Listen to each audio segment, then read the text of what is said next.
Hello everyone, my name is Christian. Welcome back to Tekpon. Today our guest is Jason, the co-founder of Cake Equity. Hello. Hello. Nice to meet you. Please tell us what your company does. Yeah, so Cake Equity is a software for tech companies to manage their equity.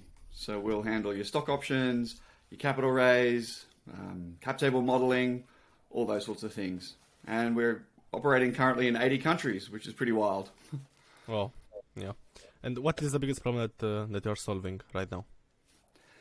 The problem is that, we focus quite early in the startup's journey. So right from day one, founders have an incredible number of challenges to overcome, and equity is a significant component of that. Raising capital and building a team, very challenging things to do, and equity is a big part of that. So, we just try and make it much, much simpler for them. What are our top features for the product? Yeah, so we have our best feature, based on usage and customer feedback, is our stock option feature. I think implementing a stock option plan, sending the offers out to the employees, getting them signed, keeping them up to date. That's our big feature. We also have a capital raising workflow, so speeding up the banking of your capital raise. We have cap table modeling. We have international stock options, which is, really quite unique globally. So we can handle stock option plans in tons of different countries. So yeah. That's so smart. I know it seems so amazing that you can see all the data there, and I think it helps a lot for founders to see that, and actually maybe you want to check it and see how numbers are growing, and I think that's a great thing. What is the pricing for Cake Equity? Pricing, so it's free in the beginning. So the first 5 stakeholders is free. A stakeholder could be anyone that owns some stock, so whether it's an option holder or an investor. So you get your first 5 free, which is great because right in the beginning, startups have very little money. So we tried to make the pricing match, and so you get your first few investors in, and then you pay. Now, the pricing is a bit different in each country, but roughly it starts off at about $30 a month in the US, and each country is sort of similarly matched. And then it does go all the way up to, I guess, as you increase the size of the company and the number of stockholders, the pricing will go up. I think it maxes out around $3K per month, but that's if you've got hundreds of employees and stuff like that. Awesome. I'd love to hear the integration that you offer for the product. No, we're not doing integrations at the moment. Okay. The best integration I suppose we have is with our legal and tax and valuation partners globally. I saw something regarding DocuSign, and that's why I asked. I thought that was one. Yeah. I forget because it's such a big part of the product. Really early on, we realized that the transaction of the equity is just as important as the record keeping. Like you kind of want all your data in one place online, but like spreadsheets are pretty good. So we thought, well, we actually need to make this quite a bit better. So then we started to focus on the transaction itself, and that's when we integrated DocuSign. That's been a great choice because the software's really strong. It's been consistent the whole way through. We don't have any bugs with it, and it's globally recognized as the industry leader. So it's been a fantastic integration for us. Yeah, that's awesome. That's awesome. I'd love to hear some stories of happy customers, happy teams that use their product, and please tell us some stories. Yeah, sure. So we've just recently started an interview series as well, where we interview our customers. So I'll think through a couple of those. So recently I interviewed a seed stage founder who, he only has a very small team, like most seed stage companies, and he was issuing. Well, first of all, he was closing his round, so he had a term sheet. He wanted to close his round quickly. So he was able to utilize Cake to send and sign all those documents and close his round faster. He was really happy with that. Then he went on to issue stock options. So this is AJ from Entry Level. So Entry Level was backed by Blackbird, which is Australia's top VC, or one of the big three here. So, really high-end, early-stage founder, repeat founder. And what he knew was if he did this the manual way, it was accountants and lawyers and spreadsheets and emails and PDFs and just a lot of work and pain for him. Absolutely. So he knew that he could come in, click one button, run his round really quickly. And then similarly with his stock option plan, you can literally in Cake click one button and your whole stock option plan appears. So that's the resolution that the stockholders have to sign, the plan rules, the offer letters are all there ready to go. So he utilized that. And then more recently, he started hiring internationally. So then he chose our add-on for global teams so that he can properly issue international stock. So that was a really happy customer. We actually have a lot, and quite a bit of it revolves actually, honestly, around our customer success team. Like, as much as with software, you want the software to do everything. Yeah. Our customer success team are just time and time again, whenever I'm talking to people. Yesterday I was talking to a guy, he's called Andy. He's got Geo Snapper, I think the name of his startup. They're up in Denver, they're expanding in the US. It's a really cool sports photography platform. Mm-hmm. And he said that, again, Shannon is just amazing. Whenever he's got a problem, he can just ping it to Shannon. She'll send him back a video or she'll help him through it. And the thing with equity is, because we're doing it every day, it's really straightforward. But if you're not doing it every day, it's so complex. You've got, you just got so many problems. So I think that's another really good example just from a discussion I was having yesterday. How important do you think is customer success, or do you have any tips for companies that may think we need to focus on that, or how was your experience?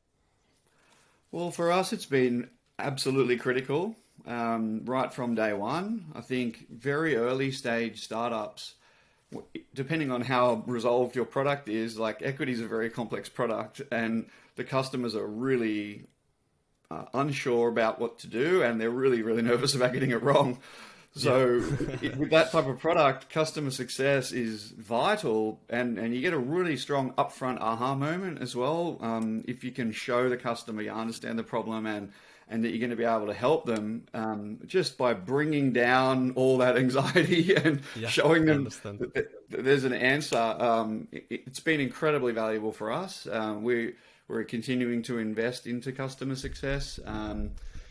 It's been absolutely vital. And so we're a product-led growth company in general. Like we try and be product-led. We try and be as, software-led as much as we can with acquisition, activation, engagement. But we've still got sales and customer success in the journey. We're just trying to make sure we use them in the right place, in the right way, to help bring the customer through and get them as much value as possible.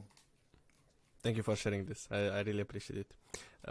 Please tell us about your security.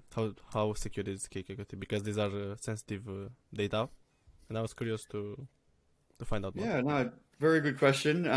So first of all, I'll say I'm the non-technical co-founder, so I'm not the best person to answer this. But so from my perspective, we use an industry best practice sort of security protocol, which is Auth0. So that's an important layer.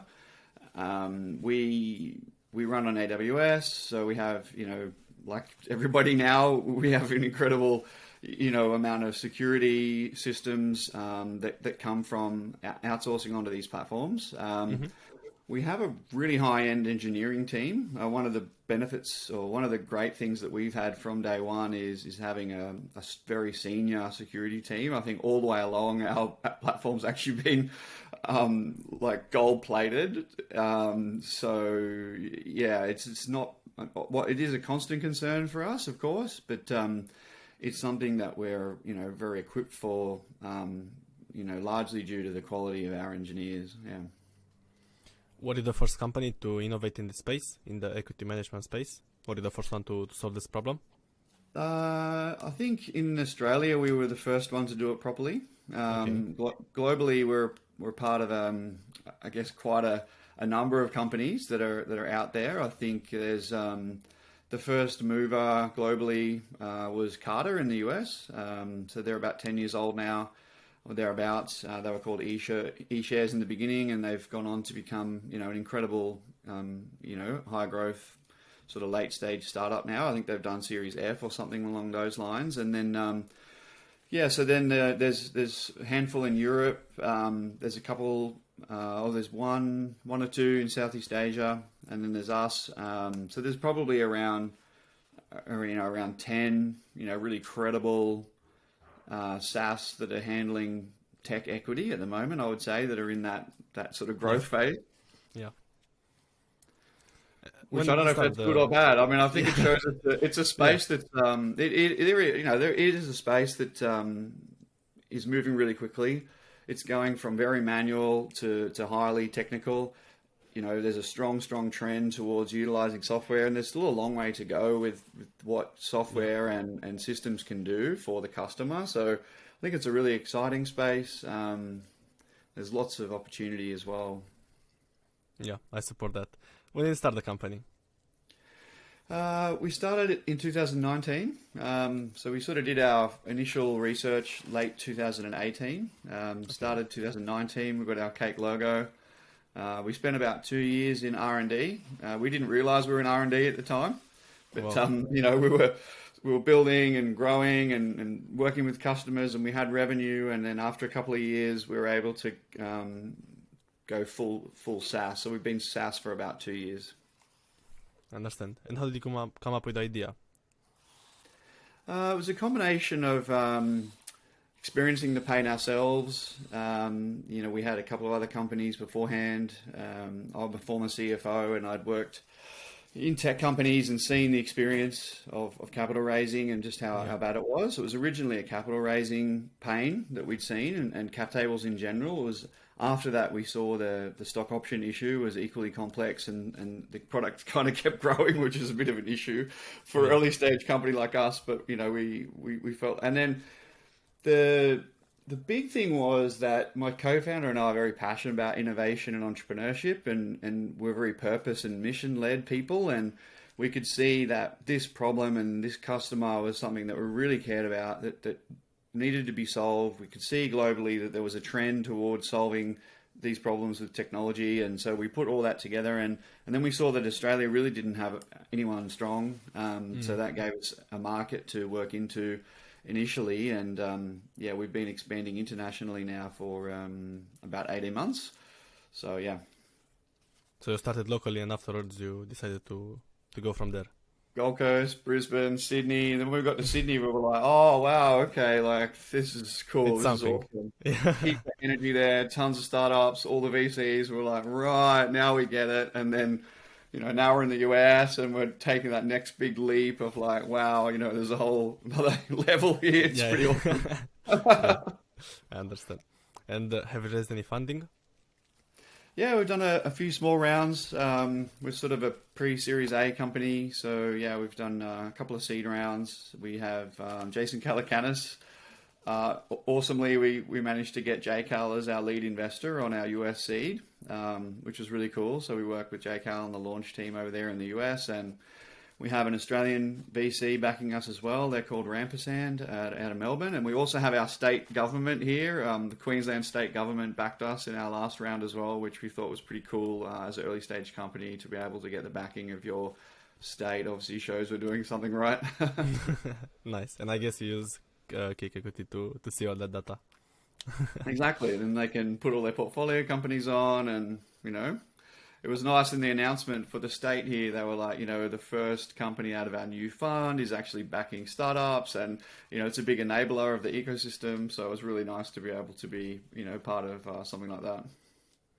How big is your team right now? Oh, big man, like 30. Very big, very small. I don't know, like starting from 4, it feels big, but obviously we're just babies still. So, we've got a long way to go. But yeah, we've got about 12, 15 people here locally in Queensland. And then we've got people around Australia, and then a bit of a remote team. We've got an office in Lisbon as well, in Portugal. Nice. Yeah. Why did you choose a SaaS model? You mentioned in the beginning that you made that choice.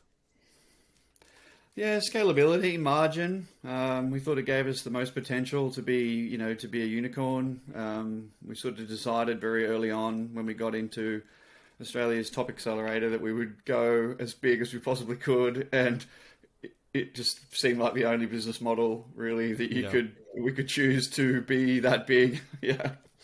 And also for the user, so he can try the software cheaper and 100%. So yeah, I mean, to solve originally when we started Cake, we were working in the crypto space, and we loved the speed of crypto. We love how money could come from everywhere into projects, and we loved how there was so much liquidity, and that's just so empowering for innovation, entrepreneurship. But obviously the downside of that is it's not connected into any of the regulation and legal elements, and then you've got the SEC coming down. But we thought, well, if we can bring the technology advantages of the crypto space and apply as many of those principles as we can to traditional equity, we can speed it up. As you say, we can bring the cost down, we can make it cross-border, so absolutely. I mean, software is a great enabler for that.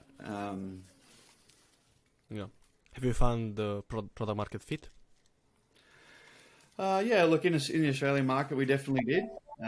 We have high growth, we have low churn, we have happy customers. We're the market leader here now, so that's wonderful. Now we're expanding globally, so I think the next big step for us is to find global product market fit in bigger markets and be able to really bed those down. So we're currently in the process of doing that. But yeah, I'd say certainly we have a form of product market fit. It's a bit of a how long is a piece of string question, but certainly we have we definitely have a form of that. Yeah. Happy for you. It took a long time, but I'm really glad we got there. It's now worth it. Yeah. What has been your biggest challenge since starting the company? The biggest challenge. Look, it's a really complex product, handling equity. So taking something that's so complex and simplifying it enough that it can be one click and really usable for non-professionals, people without legal and finance backgrounds. It's been really, really challenging. It's taken us years and years and years, and I still think we're only a fraction of where we need to be. So it's a bloody hard thing to solve. Yeah. What has been your best growth tactic for gaining new customers? We've been extremely successful at community-led growth. It tied in really well timing-wise with product-led growth. Getting the product into the community and utilizing education to connect the community into the product. That was actually an incredibly successful strategy for us. So we're really doubling down on that at the moment, highlighting our culture and our brand and just how much we care about startups in general, and just getting into communities and adding as much value as possible. Giving first, all those sorts of things. It's really worked for us, and it's a bit of a long game, so you'd have to really dig deep to get it done. But it creates, a great competitive advantage as well. That's been awesome for us. Great. What's your main vision with KQT? What's your vision for the future? Yeah, so the long-term vision is to have millions of investors, so that would be investors, employees, utilizing Cake globally to create value from tech equity. So we want to see more liquidity, we want to see real value, we want to see just more people participating in equity globally, and that equity is truly global. So we want to break down the borders as much as we possibly can, allow people to have work anywhere, have equity anywhere, have portfolios of private equity everywhere on the one platform. So yeah, we think if we can do that, it's going to have a huge impact in equity ownership globally. And now I love to hear your backstory, even before starting the company. So how you started your career? Yeah, so I started off as an accountant, mainly because I was a bit wild. I was like, I was a bit of a loose cannon in high school, and then, well, I was always very smart, and so one day my mum said to me, "If you don't go get this accounting job, I'm going to kick you out of the house." So I wouldn't recommend accounting to necessarily, but like it was good to have a profession, that I could build from. So I decided, all right, let's get this profession done. Let's prove that you can do something meaningful, that you can, contribute to society. Yeah, yeah, I understand. After I got that done, I realized like my skill set was much more in working with people and like communication, relationship management. So I went more into corporate finance, and then I had a sort of a corporate finance career. I ended up as a CFO at quite a young age, and then I went into family office. So I went through accounting, CFO, family office, investment management, and then I was still only in my mid 30s or something, early 30s, or mid 30s, and then I just had so much energy and entrepreneurial spirit, and my risk taking appetite was like through the roof. So I just thought, oh, I've got to go and have my own company. I've got to step this up a bit, and so that's what led me to to getting into real entrepreneurship, founding, and all that sort of stuff. And you went from being the CEO to CRO to now president. Please tell us the journey of that. Yeah, being a founder is a funny thing.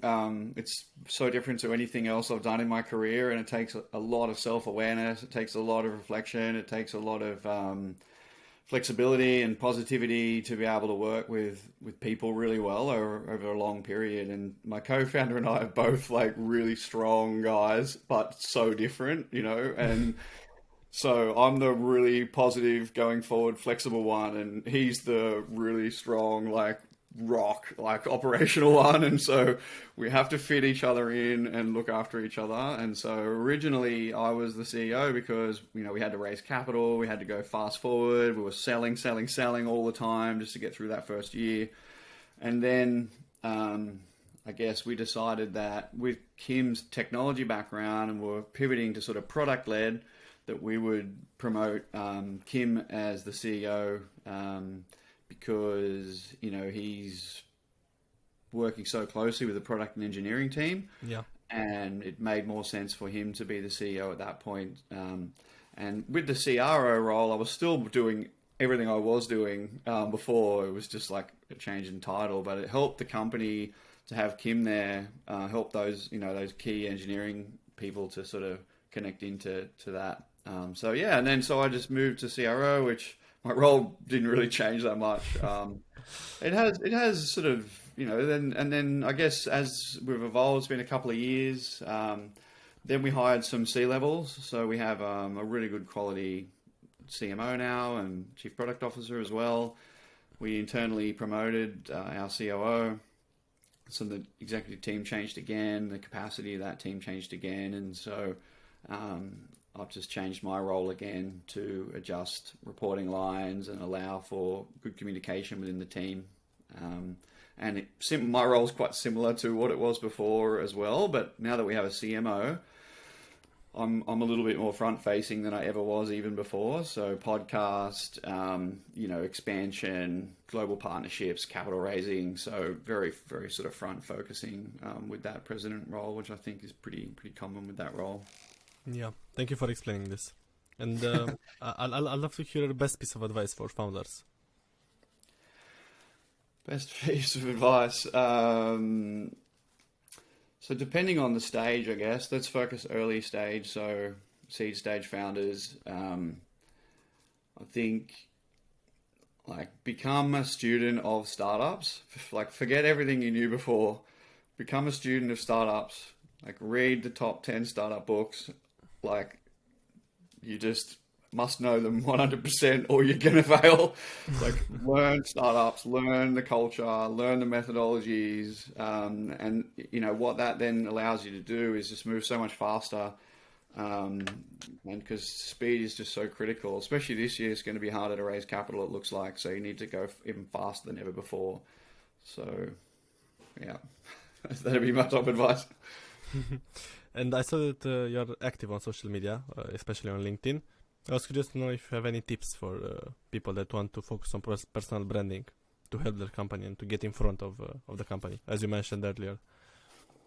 Yeah, I think really find out who you are, really be comfortable in who you are, what you do, why you're doing it, connect into your purpose, really be authentic and just be there to help people. If you can do those things and you talk about it like openly, then people are very, very supportive. People are much more supportive in general than you think they are if you're doing the right thing for the right reasons, and people can tell that you're there to help. So, and then just get some social media strategies on there to get your numbers up and whatnot. But probably the key is just being as awesome as you can be and being as helpful as you can be, and then just communicating that.